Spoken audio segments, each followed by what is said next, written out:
to bring in the featured guest of today, the one and only athletic director at the University of North Carolina. I keep saying this for now, Bubba Cunnigham, who joins us. I always love our conversations. We might get to something like that, but how are you? You doing well? Doing great. Yeah, great to see you, and look forward to talking to you today. And that $30 million is a lot of money. That is a big time fine right there. Yeah, and I mean it's real. There's no joke there. So as I wanted to start with something a little bit lighthearted but serious, because it was announced not that long ago that this will be your final year as athletic director at UNC. And you're staying around. And Steve Newmark is going to come in from Roush Fenway Kozlowski Racing to take. He's already here, but he's in a different role now. But then he'll assume the role. So I just have this vision in my head of you have a calendar in your office and you're just crossing days out. So what is the run up to your last day? What is this being like? Are you ripping pages off a calendar? What's going on? No, that's like a prison calendar. No, that's not it at all. It's we're in a succession plan and a transition period where Steve is here now, started last Friday, and we're working together and just saying, okay, college athletics is changing a lot. There's a lot to do here, and here's a set of responsibilities and assignments for you. We still have 300 people in our department that have additional responsibilities, and just we're working through it. And then next summer, he'll become the AD. I'll have a different title, and I'll be doing work assigned to me by the chancellor. So it's really it's been great. It's good to have him here. Excited about the year getting started. So it's not much more than that. What is the new title going to be, and do you have business cards already? I do not have business cards in some kind of advisor role. I don't know what exactly it is. And I don't even go through it. I got business cards when I got here 15 years ago, and I still have those business cards. I don't seem to use those very much. I don't use mine either. I have 2 boxes of them in an office in a desk down the hall. Bubba Cunnigham is joining us here on the Adam Gold Show. I am old enough to remember, and you are too, when the athletic directors used to be coaches. So the fact that Steve Newmark is coming from big sports business tells us where college athletics is going.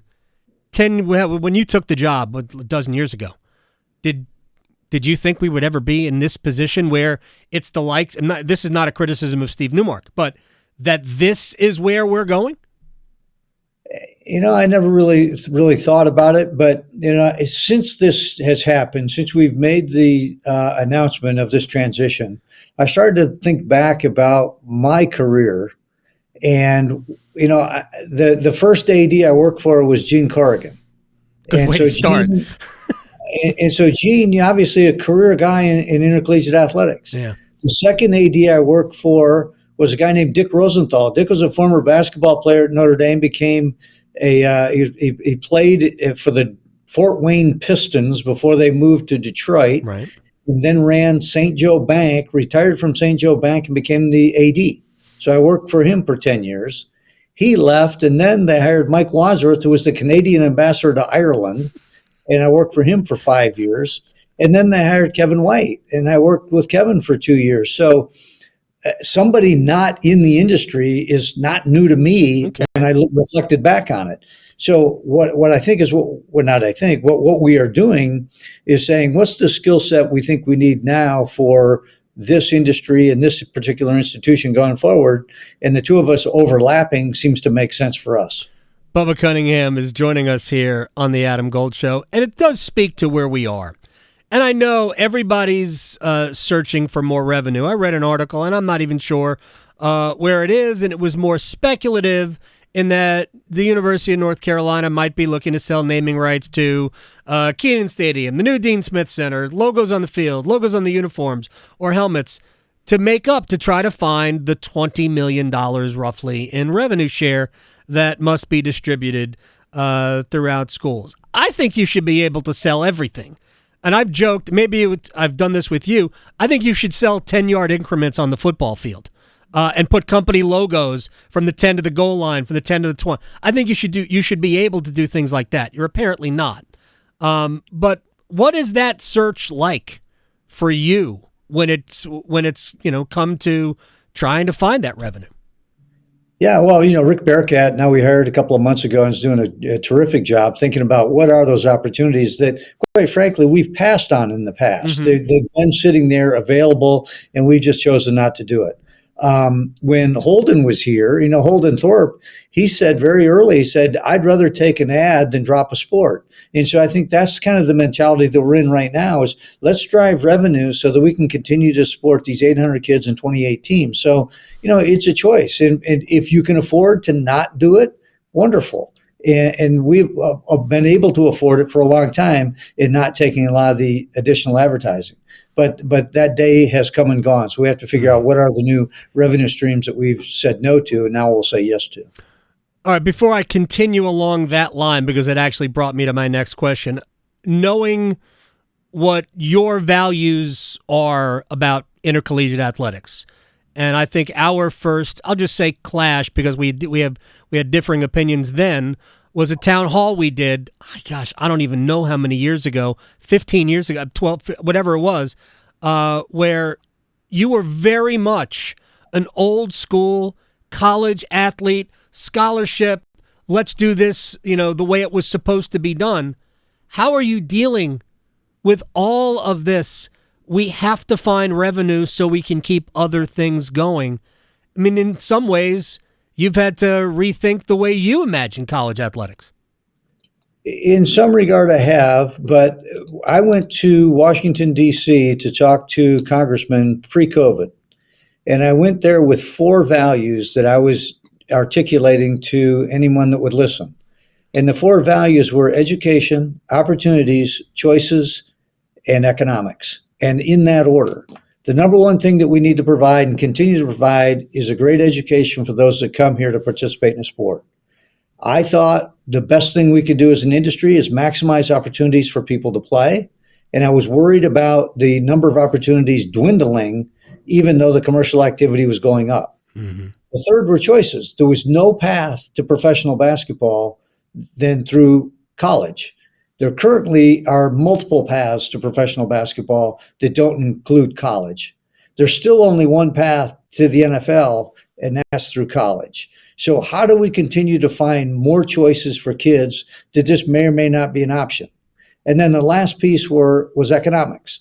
What is the economic or the financial infrastructure we need to support those 3 things? Education, opportunities, and choices. So in that regard, it hasn't changed. The economic model has changed, but the values haven't changed. And so I think we'll continue to do that. And a lot of the change is coming through litigation. And prior to that, it had all happened through legislation. Yeah, and I've been calling this, a lot of people call it the revenue sharing era. I'm just going to call it the lawsuit era, because the lawsuits aren't going to stop. Bubba Cunnigham is joining us here. Some of them are frivolous. I'm not even arguing the merits of any lawsuit, but they're not going to stop. Bubba Cunnigham, North Carolina's Director of Athletics. So revenue sharing, or you can say the universities are now paying players. There's a lot of ways to discuss it. So knowing that schools kind of go through their own ideas of what's important, where we have to set aside this money for this sport, this for this sport, some for past athletes. How do you avoid? Because you said 28 sports, a lot of them win a lot of championships. How do you avoid not giving enough funding to some of those sports? Are you worried that some of the programs will go away? Yeah, the economic model is important, and 28 teams. It is a challenge financially, and what we're seeing right now is more institutional support for intercollegiate athletic programs. The recognition that 2 sports generate all the money, and the revenue share that we've had previously is sharing revenue among all the sports.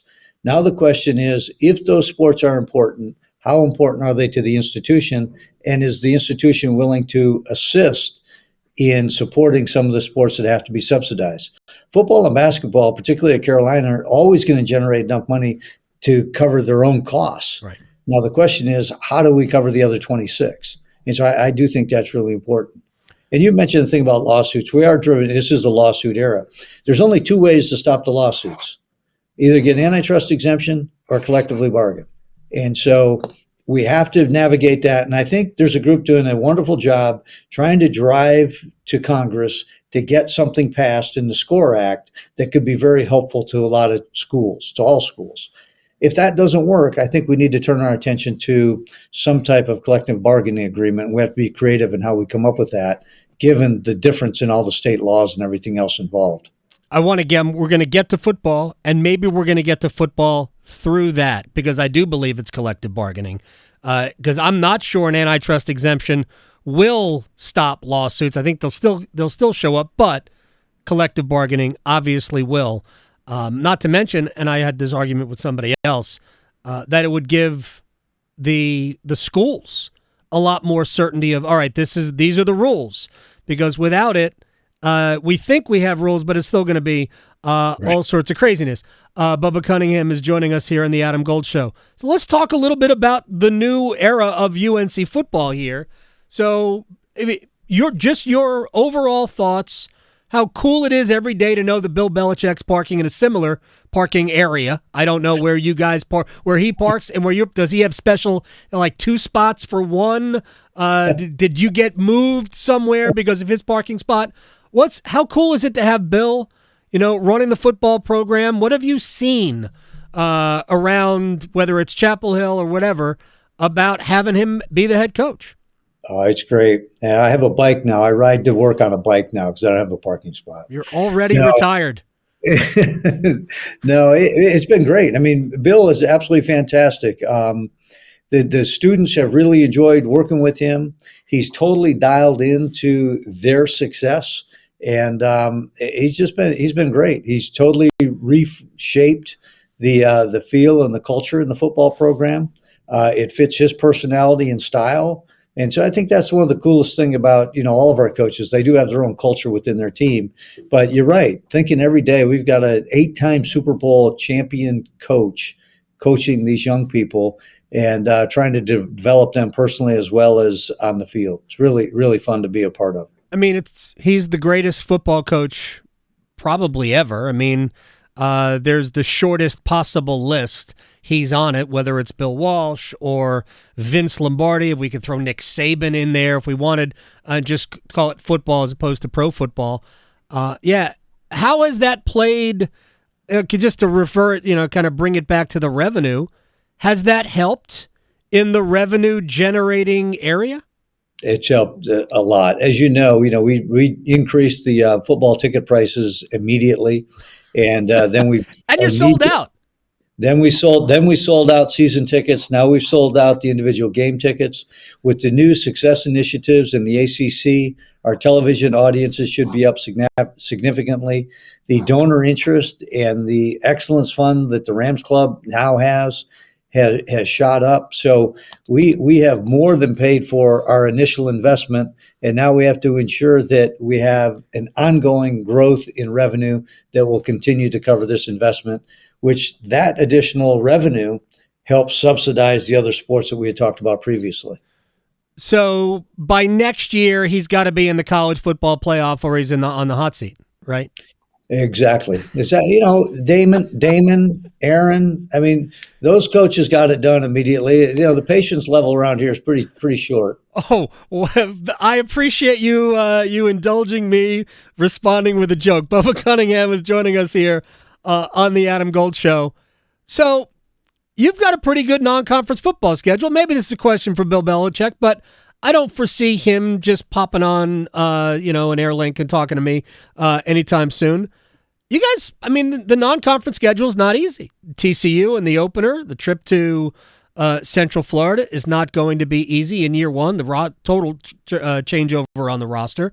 So would it help? And this is maybe a question for Bill, but I'm going to ask you because you love college sports. Would it help if college football had a preseason game? Oh, I think it'd be great. Bill talked about it, maybe January when he first got here. We talked about trying to do a scrimmage with somebody else. and we ran it up the flagpole, but we couldn't get the rule change, couldn't get an exception. So having some either scrimmages, exhibitions, something, I do think it would help. It's interesting because I was talking to one of our field hockey players the other day and one of the volleyball players, and I said, when do you start? And he said, well, we got this exhibition game this week, and then we start for real the following week. I'm like, every sport we have except football has an exhibition game. So I do think it's probably something that will happen as we go forward. The NCAA structure is changing. It's going to be more sport specific.